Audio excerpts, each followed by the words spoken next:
All right, Knicks Nation, what's up? Another video in my Trade Keep Cut series. We talking Frank Ntilikina, the French Prince, Frankie Smokes, the guy who tears the fan base apart. You either love him or you hate him. You are Frank Hive or you are Frank Hater. But it's all good. He's very tough to form an opinion around. It's a very interesting case because for so long he didn't show anything, but now these last few games going into All Star break, he showed what he can contribute to a good team. Now he's picked first in the first round, eighth overall. He's never gonna live up to that. Never. He never is. But what he is showing is that he can be a good 3 and D guy. 3 and D guys who come in, play hard, good defense, and are solid from the 3 point line. I mean, right now, he's shooting better than Reggie Bullock, who's supposed to be one of our main 3 and D guys. Last 2 games, Frank Ntilikina hasn't missed a 3 point shot. Show you right here against San Antonio, he went 3 for 3. Against Detroit, he went 3 for 3. Hasn't missed a shot in the last 2 games. Look, relatively small sample size, but it looks like since he's been playing and the more he plays, the more confidence he's getting, and the more he's asserting himself on the offensive end. So it's really a hard question because you're like, we kind of gave up on you, but like now you're showing signs, and it's like we got a real small window to see what you can really contribute to the team. But then he may not even make the rotation coming out of the All Star break. So he's in a real precarious situation, and I personally would trade him. This is not because I don't like Frank. I would love Frank to be a member of this team. He's only 22 years old. He's got a long career ahead of him, especially if he really rounds out as a 3 and D guy, a guy who could average you 12 points on over 40% 3 point shooting and plays the defense that he plays. There's no team in the league that wouldn't take that for someone to be on their bench. The question is, will he provide that for the second half of the season? Now, there are options in trading him. Let me get into that. You could trade him right now. He's an expiring deal, about $6 million. You trade him, you bring in a veteran who you think is going to help you for a playoff push, and who you think can help you longer term. That's one option. Number two, you can package him in a big trade for a superstar, but I don't see a superstar coming. I really don't. And anyone who thinks that a superstar is gonna force their way to the Knicks in the next 12 months, I got a bridge to sell you, man. It's not happening. I mean, you're gonna trust Brian Windhorst and his one offhand comment. Well, I don't know who it is, but I'm gonna tell you. I'm not gonna say anything, but I'm gonna tell you a superstar is gonna force his way to the Knicks in 12 months. I'm not gonna tell you who it is. I'm not gonna give you any details. I'm not gonna give you any hints. I'm not gonna say anything, but I know it's gonna happen. Man, please. Who he heard that from? His favorite sandwich guy? Um, this is I hate that stuff. But if there's a big trade to be had, Ntilikina right now, if there's a big trade to be had, Ntilikina could be part of it. I don't see it unless third, he could be salary dump off, meaning a team with a bad contract wants to move a contract that's bad. They are willing to attach draft assets and they want expiring contracts and young players. And maybe that guy could be an asset. One of the people and it really depends on the center situation. I would go for is Al Horford. He's having a decent season in OKC, but he has a horrendous contract.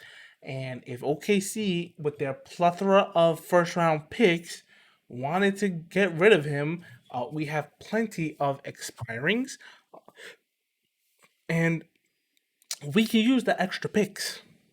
We certainly can.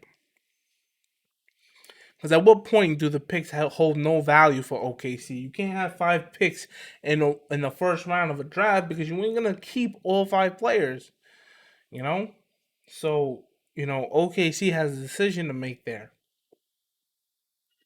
And then of course he could be traded in the offseason through a sign-in trade. Team wants him, they want to give him a contract.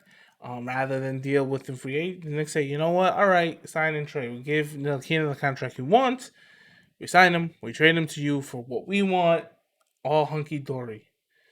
So I believe the most likely thing that's gonna happen to our French Prince, man, he's gonna be traded. Um, could he be kept? Yes, he could. If he can really show out the second half and really contribute to winning basketball, and he can put up 9 to 12 points a night, and he can shoot 3 of 3, 3 of 4 a night from the 3 point line, he will be kept.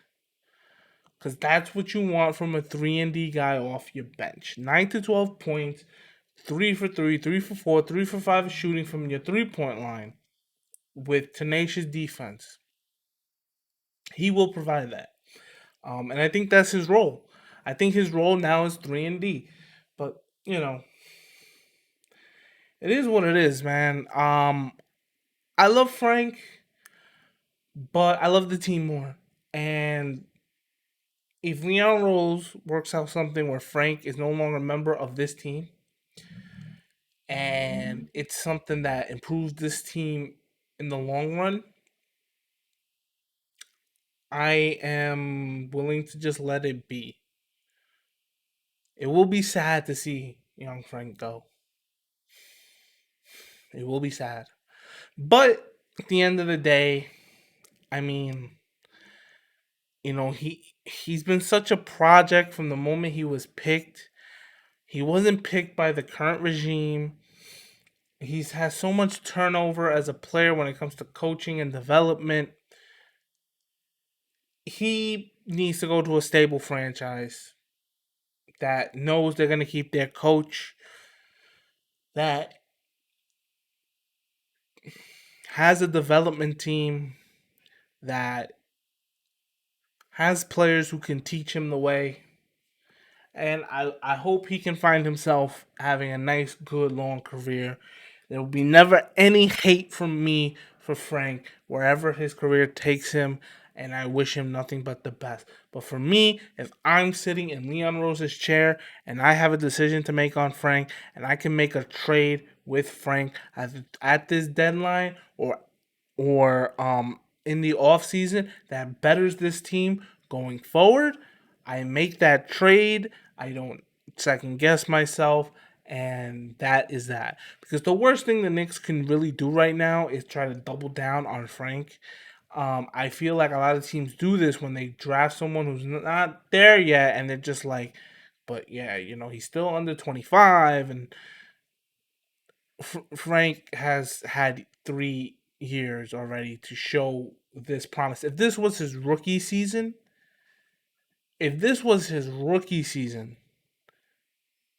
it'd be great, but it's not.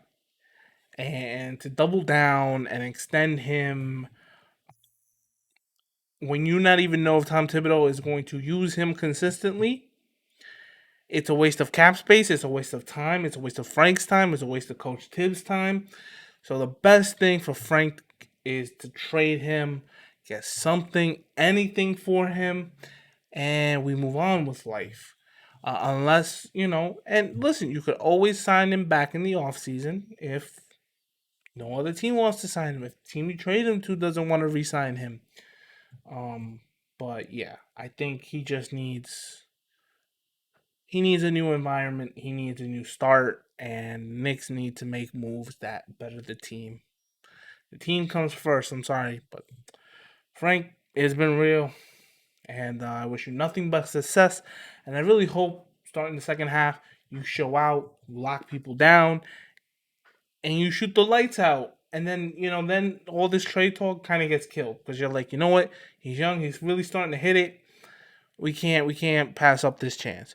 Anyways, that's it for me. This has been Trade Keep Cut for Frank Ntilikina, the French Prince. Thank you so much for watching, and go New York, go New York, go.